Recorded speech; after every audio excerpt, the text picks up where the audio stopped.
A Wells Fargo employee went to work the morning of Friday, August 16th and never went home. Tempe police tell 12 News 60-year-old Denise Prudhomme scanned into work at 7 o'clock in the morning. 4 days later, police responded to the office building near Washington Street and Priest Drive for reports of a subject down. Prudhomme was declared dead. The Tempe Police Criminal Investigation Bureau is investigating, but do not suspect foul play. A colleague found Prudhomme dead at her desk in a cubicle while walking around the building on Tuesday, August 20th. Prudhomme's cubicle was reportedly on the third floor and away from the main aisle. This employee says several people had smelled a foul odor, but passed it off as faulty plumbing. They say while most Wells Fargo employees at this Tempe location work remote, the building has 24/7 security, and someone should have found Prudhomme sooner. The incident left several employees feeling scared and uneasy. This employee wants to see new safety protocols in place, telling me, quote, "It's negligence in some part." That lady that was found dead 4 days after she initially clocked in at her cubicle is just further proof that a job is just a job. And it sucks because her coworkers did report smelling a foul odor, but they thought that it was just plumbing issues or issues with the building. They didn't think that one of their coworkers was literally just sitting in there dead. Like that is crazy to me. She clocked in at 7 a.m. and then just never clocked out. And then 4 days later, they found her dead. I believe the woman was in her 60s. This is something that occurred in Arizona. There's no foul play, so she could have died of natural causes, but she died at work. And nobody thought, like, it's weird that this woman never clocked out. Like, the executives didn't think that. The bosses didn't think that. They didn't think anything. And then 4 days later, eventually, they're like, okay, something is up. And they went and checked, and this woman is dead. Work that job, go to work, come home. These people are not your family. Some may be your friends, and that's fine and dandy, but please, y'all, a job is just a job and nothing else. You go, you do the job you're supposed to do, and then you go home. I am sending best wishes to this woman's family. It is very unfortunate that she had to pass away, and it's unfortunate that she had to pass away at work. So everybody's talking about Denise Prudhomme, the 60-year-old Wells Fargo employee in Tempe, Arizona, who clocked into work on Friday, August 16th, and then her body was found 4 days later at her cubicle. And I have so many questions about this, including these. Like, nobody noticed that she didn't clock in for work on Monday morning or clock out that evening or clock in on Tuesday morning? And I obviously don't know what her position was there, but she didn't take any phone calls or answer any emails or go to any meetings or anything at all, and nobody noticed. Now, there's been a lot of comments about family, like how did her family not notice she was missing? I did a search of her name on just one of those people finder things, and it listed no relatives at all, which is weird because usually for everybody it lists out people that they're related to, but hers had nobody, at least on the website that I checked. So maybe she didn't really have anybody. But still, there's no reason at all, in my opinion, why somebody shouldn't have noticed her sooner. Even though the third floor isn't a very populated area of the office, I would think that they still had a cleaning crew. And I also think that this just goes to show that these big corporate companies truly don't give a shit about their employees. Wells Fargo, I got a question. How is it that as soon as I spend $2 over my overdraft, y'all send me a text message straight to my phone multiple times, but when a worker clocks in at 7 o'clock in the morning on August the 16th, and then she passes away at her workstation, y'all don't find her until August the 20th? Answer that for me. So if y'all not aware of this situation, Denise Prudhomme, I hope I'm saying her name right. I'm not trying to mess it up. But apparently she clocked into work August 16th in Tempe, Arizona at the Wells Fargo, and they didn't find her until August the 20th. How you go 4 days, you know somebody riding the clock, and you ain't asking no questions, and her car and stuff there, and then other employees were saying they smelled the foul smell. So that means that at the bank, the people who come to clean up the bank, they wasn't cleaning up the bank properly. Because how they miss that? She was in a part of the office where basically people don't go a lot. Y'all not checking the bank? I mean, hello, this is a place with money. Ain't we in a recession? I would check every damn where. Huh? It's none of my damn business. Wells Fargo did not get a response that the people wanted, especially people who worked at the bank. They tried to be corporate in a time where people have answers. She has friends at work, and her family deserve answers as well. Because news coverage is starting to hit this, now all of a sudden, they trying to get on the good foot and rectify the situation. Well, no, y'all should have been did that. And that's what I'm talking about. And that's what I tell y'all all the time. If y'all come on my lives, y'all know that I tell y'all. Do not be overthinking and overstressing for these jobs because they will replace you in a minute. Guaranteed 9 times out of 10 they got a temp agent right in her spot right now. But they don't want to talk about that. I don't want to go on no tandem. This is about her. Rest in peace to Denise. I hope your family finds closure. I'm just a messenger.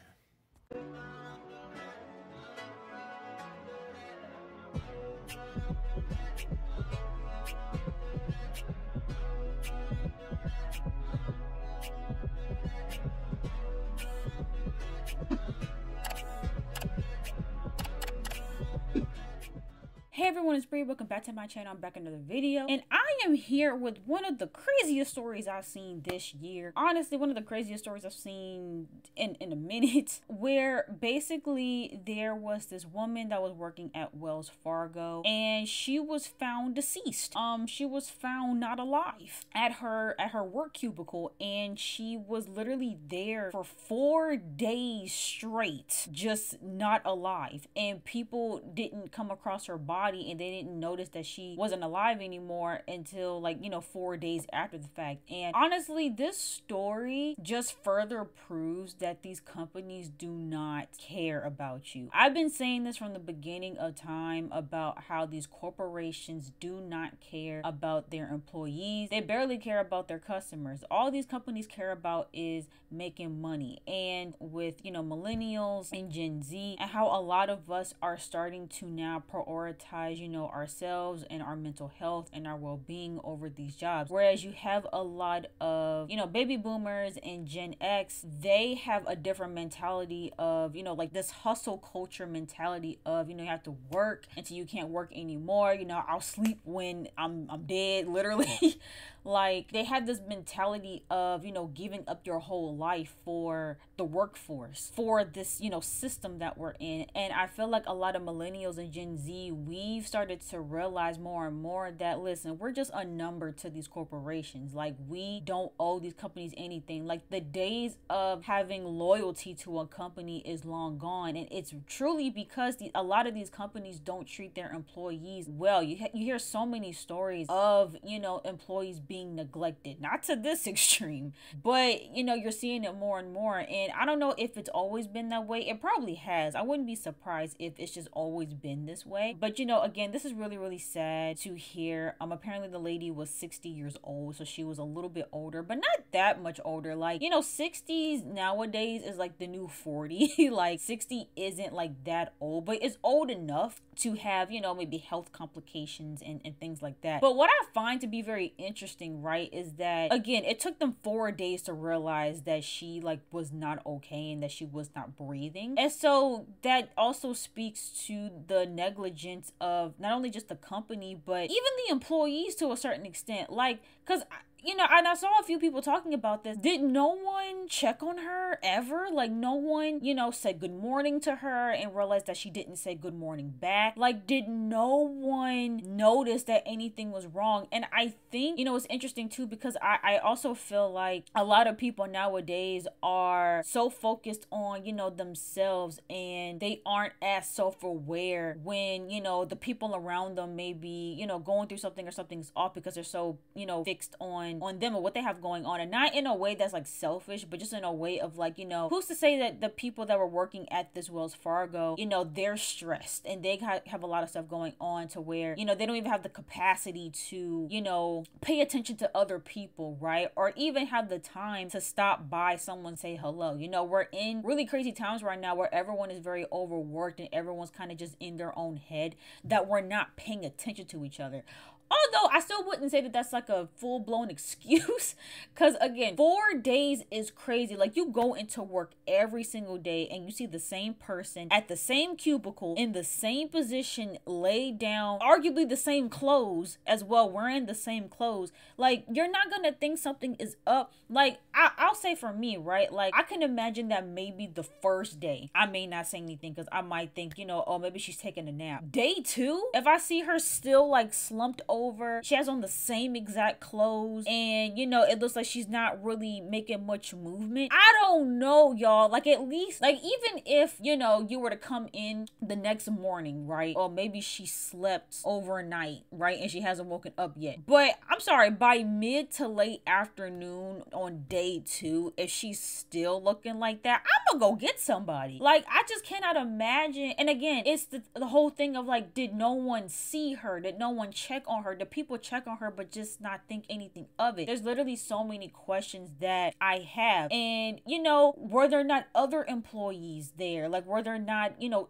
cleaning staff, you know, janitorial services? Like, was there no one there to see that something was wrong? Like, I could not imagine if I was sitting at my work desk and I was having some type of, you know, health complications and everybody was so like in their own zone that no one checked on me at all. No one was able to see what was going on. We don't really know, you know, what led to her death. It may have been a situation where it could have been prevented had someone checked on her early enough and got her to a hospital, but because she was literally just laying there helpless for 4 days, it's like, well, at that point, you know. And, you know, I was, you know, reading up and watching videos on the story, and, you know, they were saying that she did start to have, you know, like a smell, like there was an uncomfortable smell that was, you know, permeating, you know, through the office. But people, I think they said that people thought it was just like a plumbing issue, which, I mean, yes, when you have plumbing issues in like an office building or even at your house, like it can create like this very unpleasant smell. And I'm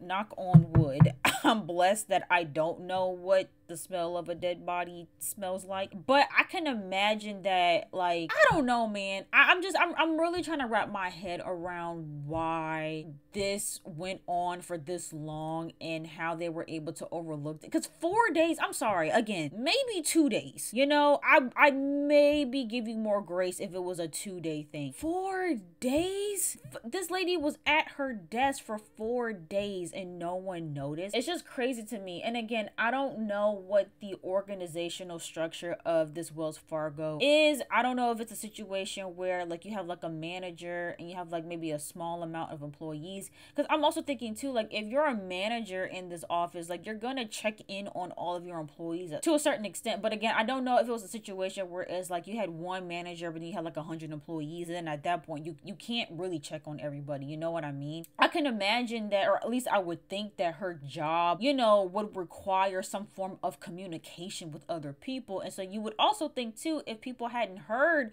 from her in 4 days, that they would try to see what's going on, like, oh, let me go up to, you know, where her office is at. Like, I'm really just trying to wrap my head around how something like this could happen. But I'm glad that it's leading into a bigger conversation about these companies and, you know, how they treat their employees and how something like this can happen. Like the fact that this was even able to happen, I think says a lot. And again, going back to my earlier point about how you're just a number to these companies, you know, I would encourage anybody out there who is, you know, working a full-time job, regardless of where you work, regardless of wherever you work, do not give these companies your all. Like it's literally not worth it. They're not worth it. Don't feel like you have to slave away for these companies. I think a lot of us are starting to realize more and more that even if you are someone that's deemed as a hardworking employee that gets everything done and is very dependable, and like even when you try to live up to that expectation, you don't always get rewarded. Like there have been so many people that have talked about how, you know, they come into work, they do their job, they go above and beyond, like they do all these things to try and get recognition or to get promoted, and then it never happens. Speaking from personal experience, right, like I've talked about on this channel about how I've had several internships at this point, both part-time and full-time, and I learned this lesson the hard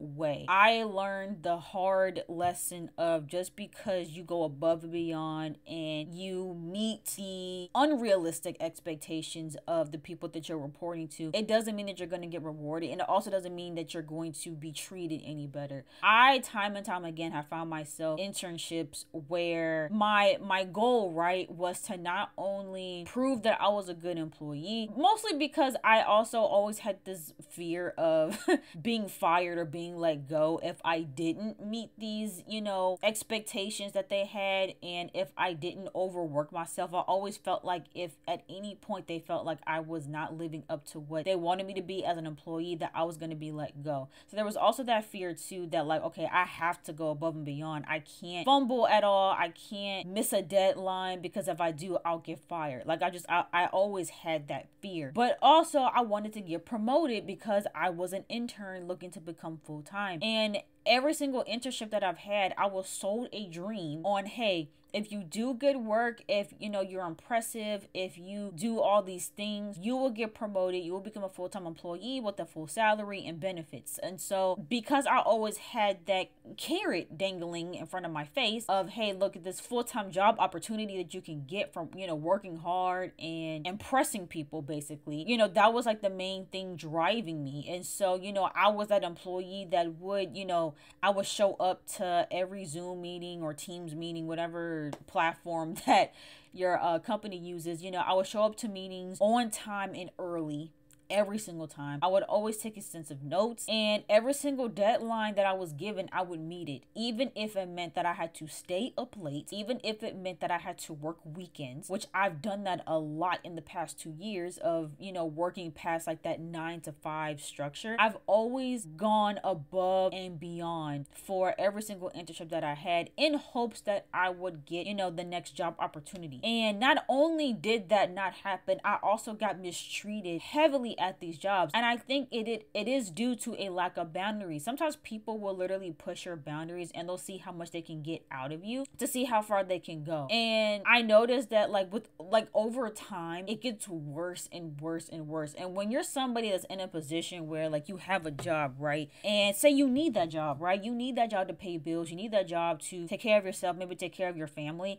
It's even harder to set boundaries out of just fear. Out of fear that you're going to get let go, out of fear that, you know, like you don't want to risk losing this job, so you're almost willing to do whatever and put up with whatever for the sake of, you know, getting the money and securing that job. But then it's to the expense of your mental health. And I really don't like how predatory a lot of these companies are, because you have a lot of employers that are overworking people, that are underpaying people, and that are being neglectful, and they don't feel like they have to treat their employees well because it's like, well, like you need a job. And they almost feel like, well, if you're not willing to put up with this abuse, there's someone else that's willing to put up with this abuse. And it's really sad. It's really unfortunate. And that's why for me, I've kind of checked out of the job market and working for other people. Granted, I've now started to explore possibly trying again, but just in a completely different career. And I may make a video about that, about how I'm looking to switch careers now. But yeah, you know, it's just really sad how people will treat you and how you almost feel like you don't even have a safe space at these companies anymore because of how much, or how little, I should say, how little they care about their employees. Because again, all they care about is the money. All they care about is productivity. They could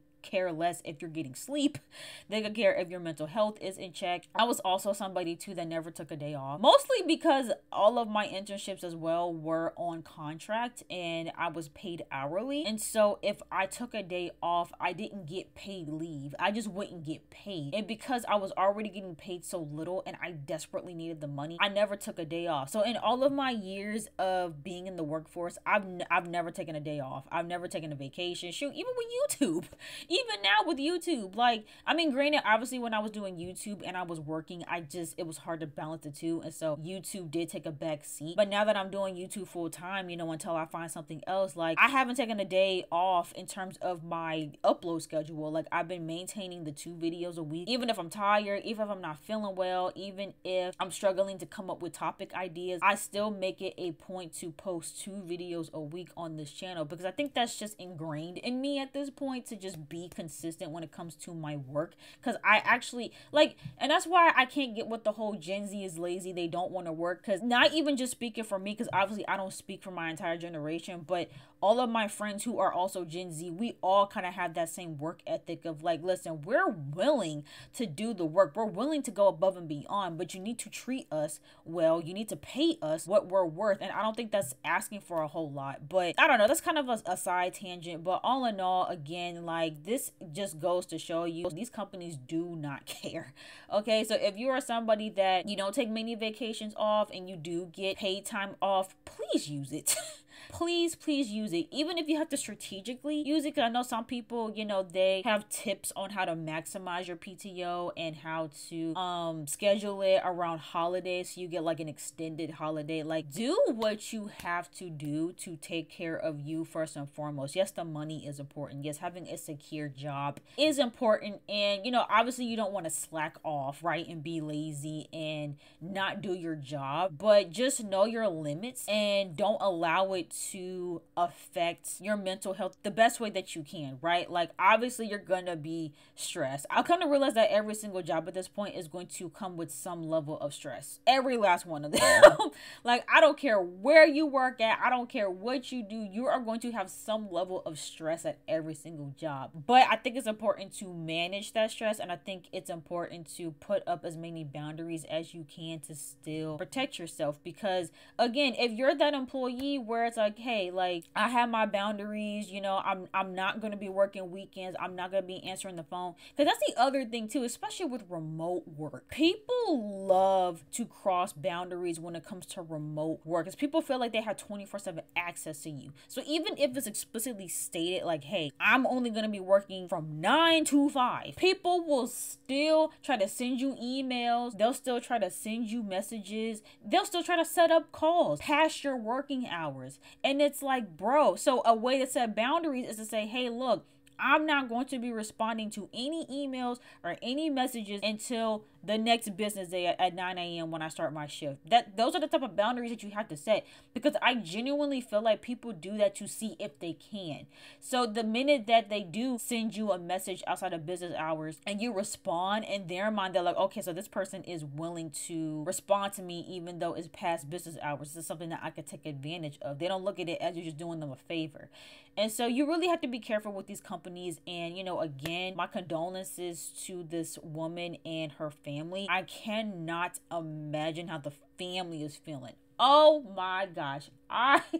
You know, normally I'm not quick to say like I'm gonna sue somebody, but Wells Fargo might have to get sued, okay? Because what in the world? And also, this is a bad look on Wells Fargo. Like, literally, as soon as I saw this story, I was like, oh yeah, no, there's no way that I could ever work at Wells Fargo. And obviously it's not all, obviously it's not, you know, all of their offices, but it's a bad look. But again, although I am very sad that she had to go out this way, I'm glad that more and more people are starting to speak out about why it's important to not put so much, you know, faith in these companies, and why you shouldn't give so much of yourself to these organizations, because they literally do not care. Because guess what? I guarantee you they're gonna have her replacement by next week. I'm almost positive they're gonna have her replacement by next week. I literally saw somebody say, oh, they're gonna sweep up her body and they're gonna have the new hire in by tomorrow morning. And that's honestly how these companies go. Like, and I did see something that was like, oh, they offered like mental health services to the other employees, but I feel like that was just like a formality. I don't think they really care, to be honest. Because yeah, again, letting that lady sit there for 4 days just goes to show you how much they valued her, which was very little. There's no way that if she was an employee there that was valued by the people that she worked with, there's no way they would have allowed her to sit there at that cubicle for 4 days and not check on her, not see what was going on, or not, at least not peep that, you know, everything was okay. You know what I mean? Or better yet, if she was sleeping at her cubicle, and again, I don't know how it is at this particular office. I don't know if it was the type of environment where it would make sense for a manager to pop in maybe every hour, every 2 hours, not in a micromanaging way, because I despise micromanagers. But, you know, I'm shocked that there also wasn't a manager there that did check in every now and then, right? And say you did see someone sleeping at their cubicle, I would tell them, hey, go home. Take the day, right? Take the day. Clearly you're tired. Clearly you're exhausted. Take the day. That's the type of manager that I would be. But again, they do not care. Some managers would rather you take a nap on the job, wake up, and just start back working, because that's all they care about. But yeah, again, condolences to her and her family. I really hated this is how she went out. I pray that I'm never in that type of situation where, you know, I'm working and I'm having, you know, complications with my health on the job and there's no one there to make sure that I'm okay. That's not the type of company that I would want to work for. And, you know, I have to say as well that it's not all. There are some companies out there that do care, that do prioritize health. It's definitely not all, but you really got to be careful, and you really have to hold these companies accountable. And, you know, if you are out there looking for a job right now, you know, try to implement that maybe in your interviews. You know, like, hey, like, how do you guys prioritize the mental health of your workers? How do you, you know, take care for and look out for your workers? You know, what do you do in a scenario if someone were to, you know, have health complications on the job? Like, that might be a little bit too specific, but I think you guys understand like what I'm trying to say. Like, basically just make sure that when you're seeking out a company to work out for, I know that, again, we're in desperate times right now, so people are just grabbing whatever they can grab, but if you can and if you're able to, just try and look for companies that seem as though that they, you know, create an environment where you are taken care of and you are valued. But if you also find yourself at a company that doesn't and you just needed that job, you know, for money, make sure that you protect yourself if they're not going to protect you. But yeah, that is all I have to say on this topic. Let me know your guys' thoughts on the story. What were your thoughts when you first read the story? Let me know in the comments down below. If you guys enjoyed this video, make sure you guys go ahead, give it a big thumbs up, and don't forget to hit that subscribe button, and I will see you guys in the next video.